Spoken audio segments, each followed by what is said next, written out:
부터 28절 말씀드리겠습니다.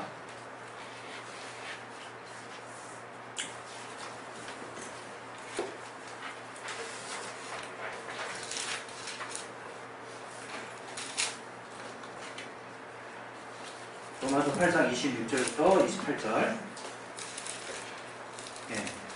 우리 찾으셨으면 로마서 8장 26절부터 28절 찾으셨으면 다 같이 우리 합독하겠습니다. 시작. 이와 같이 성령도 우리 연약함을 도우시나니 우리가 마땅히 분과를 알지 못하나 오직 성령이 말할 수 없는 탄식으로 우리를 위하여 친히 간구하시느니라. 마음을 감찰하시는 이가 성령의 생각을 아시나니 이는 성령이 하나님의 뜻대로 성도를 위하여 간구하시느니라. 우리가 알거니와 하나님을 사랑하는 자 곧 그 뜻대로 부르심을 입는 자에게는 모든 것이 합력하여 선을 이루느니라. 아멘. 이 시간 이 말씀 통해서 하나님이 내게 주신 말씀을 들을 수 있는 들을기와 심령을 허락해달라고, 특별히 여러분 심령에 이 말씀이 새겨질 수 있도록 하나님 도와달라고 여러분 영혼을 위해서 우리 잠깐 기도하겠습니다. 하나님 아버지, 내 말씀에 지어시켜 능력 주시옵소서. 하나님의 말씀을 깨달을 수 있도록 도와주시옵소서. 알게 하여 주시고 스스로 주시옵소서. 참으로 역사해 주시고 인도해 주시옵소서. 정말 하나님의 함께 하시는 귀한 내 받으시고 도와주시옵소서. 깨닫게 하여 주시고 주시옵소서. 제가 주께 감사하며 예수 이름으로 기도드립니다.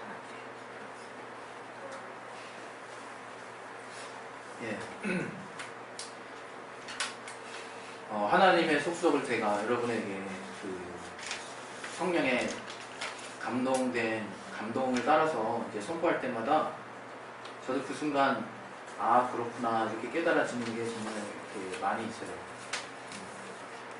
이 단에 선다는 거라고 하는 것은 그 사람이 자격이 있어서가 아니라 하나님이 그런 부르심에 소명을 주시고 그 소명에 순종한 자들에게 그에 합당한 기름 부으심에 인도하심을 허락하신다는 것이 참 우리에게 그 어떤 순간보다도 귀한 내용이 아닐까 싶어요. 여러분 각자를 하나님이 부르셨는데 그 부르심에 여러분 순종한 자라는 것을 기억하셔서 그에 합당한 기름 부으심의 능력과 은사와 또 직분을 잘 감당하실 수 있는 저와 여러분이 되시길 바랍니다. 할렐루야. 아멘. 하나님은 삼위가 하나가 되신 분이라고 하는 것은 우리가 익히 잘 알고 있죠. 그런데 과연 삼위가 하나 되신 하나님을 우리가 알고 신앙생활 하는가 하는 부분은 좀 다른 문제인 것 같아요. 삼위가 하나 되신 하나님이라는 것은 그렇구나 라고 깨달으라고 주신 말씀이 아니에요. 삼위가 하나 되심을 우리가 아는 것을 통해서 우리의 믿음의 중심을 또 그 말씀에 내려놓으라고 말씀하시는 거고요. 세워놓으라고. 다른 말로 하나님은 아버지와 아들과 성령이 각각의 뚜렷한 인격과 의지와 뜻을 가지고 계세요. 그래서 독립적으로 행하실 수 있는, 얼마든지 행하실 수 있는 인격을 가지셨다는 거예요. 독립된 인격을. 그게 우리가 알고 있는 하나님의 비밀이에요. 아버지와 아들과 성령이에요. 그러나 그 완벽하게 독립되신 인격적으로, 의지적으로 아버지와 아들과 성령은 온전하게 하나 되신 분이라는 거예요. 완전하게 하나 되신 분이라는 것을 우리가 이 성경을 통해서 이제 성령을 깨닫는 거예요. 이것을 저는 그래요. 우리가 얼마만큼 깨닫느냐가 우리 신앙에 또 큰 영향을 미칩니다. 엄청나요. 하나님 아버지가 하나님 되신 분이심에도 그분은 아들과 성령과 온전하게 하나 되신 분이라고 하는 그 사실이 얼마나 우리에게 중요한 사실인가를 여러분 알아야 되는 거거든요. 하나님 아버지가 뜻을 세우시고 그 아들은 오직 그 뜻만을 철저하게 성취하시고 성령께서는 그 뜻을 보증하시고 확증하신 분이라고 하는 것을 우리 모두는 알고 있죠. 그러나 그 뜻을 과연 이렇게 하나님과 같이 온전하게 하나되게 정말 진행할 수 있는 분이 있을까? 우리가 만난 하나님이 그러한 분이라는 거예요. 그리고 이제 우리가 신앙의 영역으로 그것을 우리에게 하나님이 요구하시게 될 때는 성령이 우리 안에 이제 임하신다는 거예요. 그 이름으로 성령이 우리 영혼 안에 임하셔서 이제 하나님과 같이 우리도 온전하게 하나가 되길 원하신다고 요한복음 17장에 말씀을 하시는 거거든요. 그래서 우리의 신앙은 하나님과 온전히 하나가 되는 거예요. 하나가 온전하게 하나가 되는 거예요. 우리가 그것을 믿음으로 갖고 있는 거예요. 그것을 성령이 그것을 계속해서 그렇게 되도록 인도해 가고 계시는 거예요. 그런데 이렇게 신앙생활이 그래서 무엇이냐? 성령이 이렇게 하나 되게 하신 것을, 하나님이 이렇게 하나 되게 하신 것을 힘써서 지키는 거예요. 힘써서. 네? 에베소서에 나오고 있잖아요. 근데 우리가 그걸 잘 못해요. 사실 엄청 못해요. 엄청. 우리가 온전하게 하나님 안에서 하나가 될 때여야만 모든 기능이 하나님으로부터 나타나고 제 기능을 발휘하는 거예요. 하나가 될 수 없을 때는 여러분 아쉽고 정말 안타깝고 뭔가 정말 답답함이 있으셔도 하나님으로 말미암아 무언가를 구할 수는 없는 거예요. 사실 그게 하나님이 우리에게 알게 하신 신앙이기 때문에. 그래서 우리가 하나님 안으로 들어가는 거죠. 하나님 안으로. 그분의 말씀 안에, 그분 안에 들어가는 것이 신앙이라, 이게 신앙. 그런데 오늘은 이 같이 나눈 이 말씀에 합력이라는 단어가 있어요. 합력. 우리 합쳐서 이렇게 힘을 함께 내는, 합치면 힘이 더 난다는 걸 의미하지 않습니까? 세상 속담에도 백지장도 맞들면 난다는, 백지장이 이게 얼마나 얇은 종입니까? 이거 뭐 우리 흔히 생각할 때 이걸 뭐 누구랑 도움받아서 같이 움직이고 싶은 마음 듭니까? 나 혼자 들지. 이게 그냥 나 혼자 얼마든지 넉넉히 감당할 수 있잖아요. 그런데 그걸 갖다가 세상에서도 백지장도 맞들면 낫다는 표현을 쓰거든요. 우리의 안에 전도서 4장 12절에도 우리가 알고 있는 또 말씀 있잖아요. 삼겹줄에 대한 비유를 하거든요. 우리 전도서 4장 12절 한번 볼까요? 구약입니다. 구약.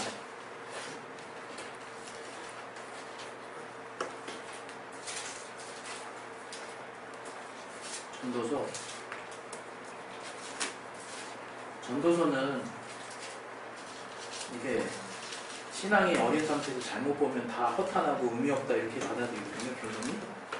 그게 아니라 하나님 안에서 무엇이든 할 수 있다는 얘기예요. 전도서 4장 12절을 보면요.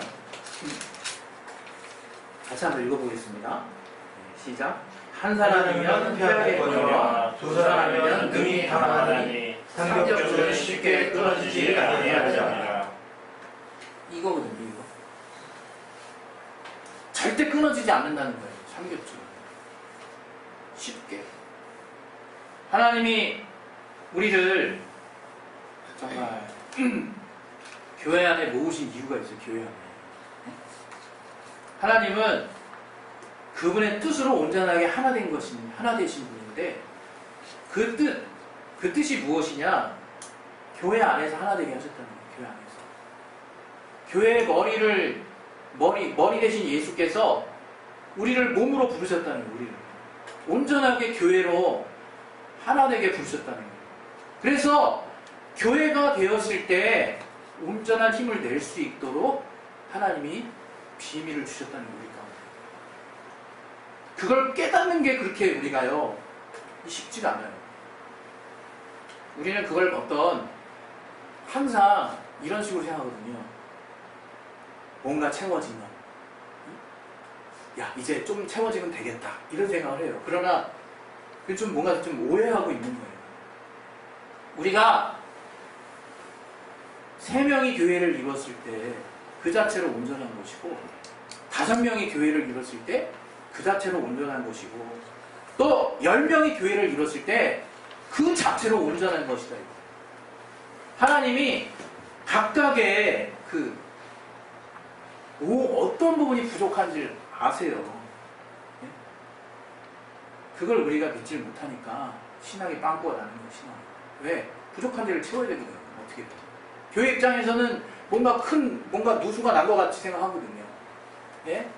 우리가 생각하는 어떤 그림에 의해서는 항상 그런 불완전한 그림을 그린다. 그러나 교회는 만물을 충만케 하시는 자의 충만이라 그 자체로. 그 자체가 그 예수 그리스도의 충만이 깃들어 있는 곳이 교회라 이거예요. 우리가 단 2-3명이 정말 목회자 1명, 가족 1명, 제가 개척 초기에 그랬거든요. 제 앞에 우리 사모, 그 다음에 애들이 이제 예배를 해야 되는데 얘들이 계속 딴청을 치는 거예요. 계속 예배가 선포되고 막 예배가 진행되는데 자는 건 그건 양반이에요. 자는 건 양반이야. 계속 둘이서 막 말하고 싸우고 있어. 막 설교가 진행되는 와중에. 야, 참 그냥 제가 시험에 들 것 같아요. 제가 이 얼마 되지 않은 영혼에게 은혜를 끼쳐야 되는 사명을 가진 자가 이 영혼들 때문에 시험 들겠더라고요. 시험 들겠더라고요. 그런데 하나님이 그래도 또 이 부족한 저에게 교회를 개척하게 하시면서 교회를 세워주시면서 이 성도분들 통해서 제가 알게 된, 하나님을 통해서 알게 된 것은 그 자체로 완전하구나 하는 거예요.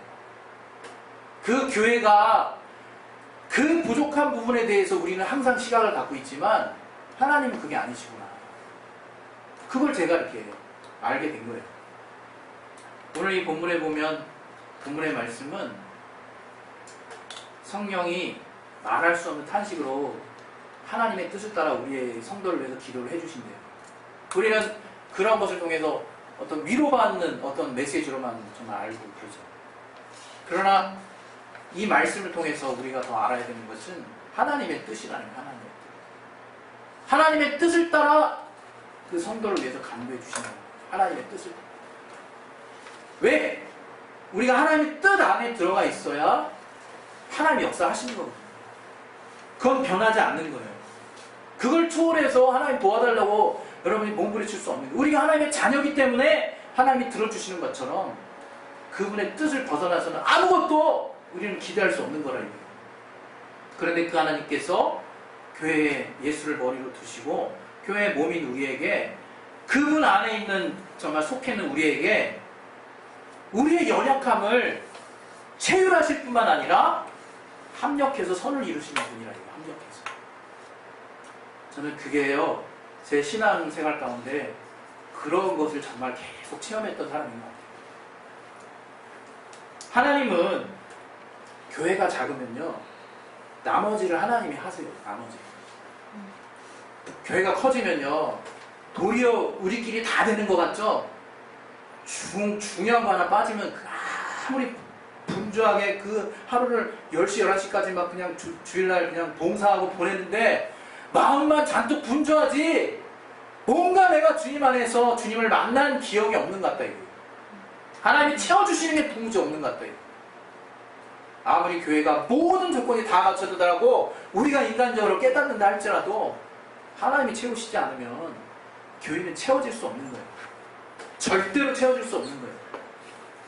교회에 단 2명이나 3명이나 1명이나 나와서 단둘이 예배를 드린다 할지라도 만물을 충만케 하시는 자의 그 충만이 그 교회에 있다는 것을 저들이 믿고 있다면 나머지 부분을 하나님이 채우시는 거예요.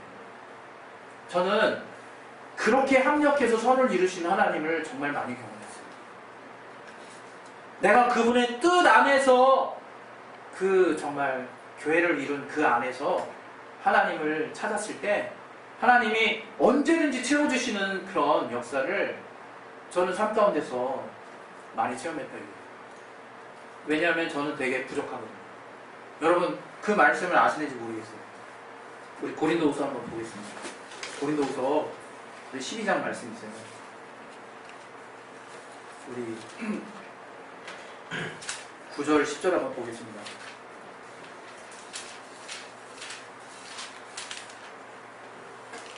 9절 10절.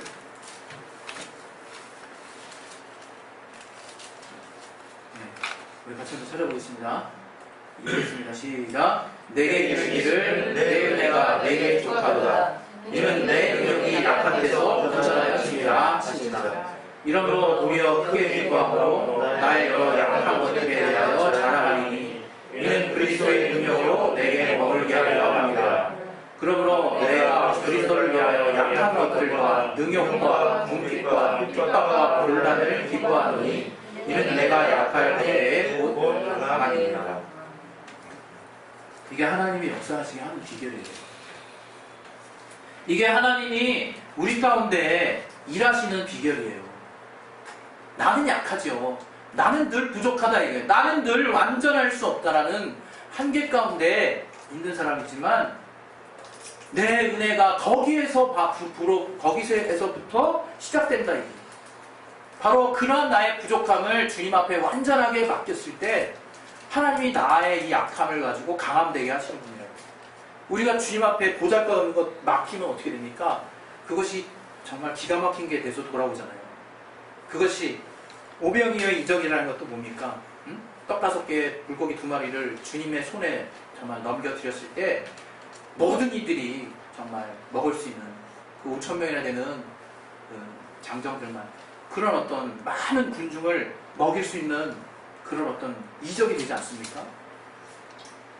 그 이적이 중요한 게 아니라 과연 나의 부족함을 인정하고 주님 앞에 그 나머지 부분들에 대해서 도우심을 얻을 마음이 있냐 이거예요. 도우심을 얻을 마음이 진짜 있냐 이거예요. 우리 끝까지 안 되는 거 보면요 다 그냥 끝까지 내 뜻대로 가는 경우가 그래요. 그런 경우예요. 끝까지 내 뜻대로 가서 결국에 주님의 도우심을 얻을 수 없는 사람, 없는 경우를 본다 이거예요. 왜 우리는 중간에 우리의 생각을 내려놓고 하나님의 도우심을 구할 수 없을까? 여러분, 우리가 합력한다는 거 세상에서는요, 예? 그 동업, 그 다음에 전략적 제휴, 뭐 이런 용어들 있잖아요. 그거 잘 생각해 보세요. 그거 뭡니까? 그 배경에는요, 내 뜻이 저 사람의 뜻과 맞을 때예요. 내 뜻이. 내 뜻이 저 회사, 또 우리 기업의 가치가 저 회사가 이윤을 추구하는 가치와 충돌되지 않고, 예? 맞았을 때 함께 가는 거예요. 그래서 삼성이 애플하고 맨날 소송해가지고 맨날 그냥 막 서로 손해보는 것 같다가도, 요번에 애플 메인 CPU 칩을 또 삼성이 전량 또 수주하지 않습니까? 대만의 TSMC를 살짝 옆으로 밀어놓고 엄청난 이익을 또 챙긴다, 이거 삼성이. 애플을 통해서. 전략적 제휴라, 이게 전략적 제휴. 그게 세상의 논리예요. 세상의 논리. 또 우리 안에 가치라, 이게. 왜? 우리 안에 가치는 뭐예요? 내가 좋다라고 생각하는 거. 그것에 합하면 얼마든지 여러분 등치를 불릴 수 있어요. 마음을 맞출 수 있어요. 그래서 뭔가 더 든든하다라고 느껴지게 살 수 있어요. 그렇게 여러분 주변을 구축해 놓을 수 있어요. 그러나 하나님 원하시는 동역은 그게 아니라 하나님 원하시는 그 합력한다는 건 그게 아니라 그 합력은 하나님의 뜻에 내 뜻을 얹어 놓는 거예요. 하나님의 뜻에 내가 정말 나를 옮겨가는 거래요. 그래서 그분의 뜻만이 정말 흥할 수 있도록 나의 모든 의지를 그분에게 집중하는 거예요. 집중하는 거예요. 그걸 갖다가 우리 신앙생활이라고 얘기하는 거예요. 그게 신앙생활인 거예요. 그게. 그래서 내 뜻이 있을지라도 분명한 하나님의 뜻이 성령의 감동 가운데 나를 정말 지금 두드리고 있다면 그 뜻에 나의 뜻을 내려놓고 그 뜻에 내가 편승하는 거예요. 그래서 결국에는 그 최종 결론이 예수님이 내게서 영광 받으실 수 있도록, 예수님이 드러나실 수 있도록 그렇게 되는 게 바로 주 안에서 합력이라는 거예요. 주 안에서. 한때는 저 예수님의 제자들 가운데 싸움이 일어나잖아요. 야, 나는 아볼로파야. 나는 바울파야. 야, 니들 원료를 따라야지. 난 예수파다. 저들 가운데 얼마나 그 큰 싸움이 일어났는지. 그 고린도 교회에 은사도 많은 데다가 여러 가지 열정도 있는 그런 가운데서 저들이 타당이 나눴대. 그때 예수께서 정말 바울이 저들을 향해서 했던 말은 너희들이 딱 육체구나, 육체. 너희들이 딱 하는 지금 뭐 이런 표현에서 죄송합니다. 짓거리라고 얘기했을 것 같아요. 이런 짓거리가 딱 육체에 속한 자들의 행위구나. 누구에게 속한 것이 아니라 우리는 하나님의 동역자들이다. 우리 모두는 때로는 누가 물 주고 때로는 누가 정말 심기도 하고 그랬지만 그것이 정말 대수가 아니라 우리 모두가 같은 하나님을 바라보고 같은 하나님의 한 뜻 안에서 물 주고 또 가꾸고 비료주고 열심히 했을 뿐이다. 우리는 하나님의 밭이고 우리는 하나님이 거하실 수 있는 성도가 하나하나 함께 지어져가는 하나님의 집이다. 고린도전서 3장이 그렇게 말하고 있지 않습니까? 그게 주님 안에서의 합력이라는 얘기입니다. 합력하여 선을 이룬다. 여러분 그 개념은요, 능력을, 우리의 능력, 우리의 상상을 초월하는 거예요. 이게 엄청난 말인지 몰라요. 내가 일을 해도 하나님이 99를 해주십니까? 예, 맞다 이거. 합력하여 선을 이루시는, 내가 상황을 도리어 망쳐놨는데도 하나님이 선을 이루십니까? 예, 맞다 이거. 하나님의 뜻 안에 있는 자의 삶에 대해서는 하나님이 반드시 합력하여서 저 악한 자를 하나님이 내 종이라고 여길 만큼 상황을 주님이 전체적으로 주관해 가셔서 선을 이끄시는 분이라 이거예요. 선을 이루시는 분이라 이거예요. 그 합력하여 선을 이루시는 그 하나님을 우리 삶 가운데 그러한 성령의 도우심을 체험해야 된다 이거예요. 그 하나님을 체험하는 거예요. 그러려면요 별거 없어요. 저는 그렇게 생각해요. 내가 먼저 하나님의 뜻 앞에 담대함이 있어야 돼요. 마지막으로 여러분과 저에게 드리는 하나님의 말씀은 하나님의 뜻 앞에 내가 과연 담대한가요? 결론은 그거예요. 결론은 내가 하나님이 내게 하시는 생명을 주시는 나를 사랑하셔서 하시는 그 말씀, 그 뜻 앞에 내가 담대한가 이거예요. 내가 거리낌이 없는가 이거예요. 내가 거리낌이 없다. 내가 담대하다면요, 지금의 세상 돌아가는 지금의 내가 이렇게 순종하고 있는데 왜 이럴까 그런 고민 하실 필요 없어요. 반드시 하나님 책임지십니다. 반드시 그 사람의 삶을 하나님 책임지세요. 그렇게 합력해서 선을 이루시는 하나님이라고 하는 것을 우리가 믿는 거예요. 우리가 내 뜻을 따라 내 주변에 나와 뜻과 여러 가지 맞는 것들 이 세상에서 더 입지를 굳히고 환경을 더 만들고 구축하고 더 든든하게 만드는 것이 아니라 내가 좀 손해보고 내가 뭔가 이런 선택을 했을 때 정말 확실하게 이것은 정말 내가 의리된다 라고 할지라도 하나님의 뜻에 나의 의지와 생각을 옮겨놓는 작업을 시작했을 때 그땐 하나님이 합력하시는 거예요. 그땐 하나님이 나서서 일하시는 거예요. 여러분 삶 가운데서 우리는 그러한 하나님의 합력하시는 사역을 반드시 봐야 하는 사명이 있는 자들입니다. 여러분 이 땅 사실 때 저는 그래요. 이것도 이런 관점으로 설명해보면 내가 왜 어려울까? 하나님의 도움을 못 받는 거예요. 내가 왜 어려울까? 뻔한 얘기 아닙니까? 우리 믿는 자들에게 있어서 뭐가 뻔합니까? 하나님의 도우심을 받지 못하나 보지. 그러니까 이게 힘드나 보죠. 그러면 도우심을 받아야 될 거 아니에요. 도우심을. 그 도우심이라는 게 뭡니까? 하나님의 뜻을 따라 무엇이든지 하나님께 구하면 하나님 반드시 들으심이라는 그 가장 큰 약속이라 이거예요. 그 안에서 우리가 그분의 뜻을 따라 도리어 손해가는 일을 할지라도 그 상황을 역전시키셔서 압도적으로 선을 이루게 하시는 하나님의 도우심을 구경해야 되는 사람이에요. 우리는 그것을 봐야 되는 사람이요, 내 삶 가운데 체험해야 되는 사람들입니다. 할렐루야. 네. 여러분 상황 거기에 여러분 의지 두지 마세요. 생각에 거기 딱 멈춰있지 마세요. 그건 아무것도 아니에요. 나중에 주님 만나면 야, 너 그 거울과 같고 깨지는 그 환영과 같은 그 너 앞에 환경들 가지고 왜 이렇게 고민했니? 물어보시면 여러분 무슨 할 말 하시겠습니까? 반드시 하나님이 책임져 주십니다. 그 믿음만이 살아남는 거예요. 마지막까지 하나님의 보좌를 움직이는 거라 이거예요. 우리 시간에 기도하실 때 하나님은 온전하게 그 아버지의 뜻을 따라 하나 되신 분입니다. 그 뜻은 그 교회 안에 두셨고 머리 되신 주님께서, 교회의 머리 되신 주님께서 그 몸된 지체 안에서 온전하게 정말 무엇든지 충만케 역사하실 수 있도록 하나님이 장치를 마련해 주셨는데 여러분이 그것을 정말 전혀 사용하지 못하고 믿음을 쓰지 못한다면 얼마나 아쉽겠습니까? 우리 시간 여러분 기도하실 때요, 하나님 정말 내 연약함이 강함되게 하시는 주여, 내가 이런 연약함이 있는 거 실망하라고 연약함 주신 게 아니라 이 바울의 고백처럼 그것이 강함되게 하시려고, 믿음 쓰게 하시려고 여러분에게 정말 놓여있다는 것을 인정하셔서 하나님 합력하여 서로 이루시는 하나님의 성령의 역사를 내가 삶 가운데서 늘 체험할 수 있는 자 될 수 있도록 도와달라고, 우리 이것을 놓고 이 시간에 예수의 한 번하시고 기도하겠습니다. 예수여! 하나님 아버지, 우리 삶 가운데서 합력하여 서로 이루시는 하나님의 역사를 볼 수 있도록 도와주시옵소서. 내가 얼마나 부족할까, 내 순간 하나님을 생각할 때 정말 나는 부족하니까, 정말 내가 하나님의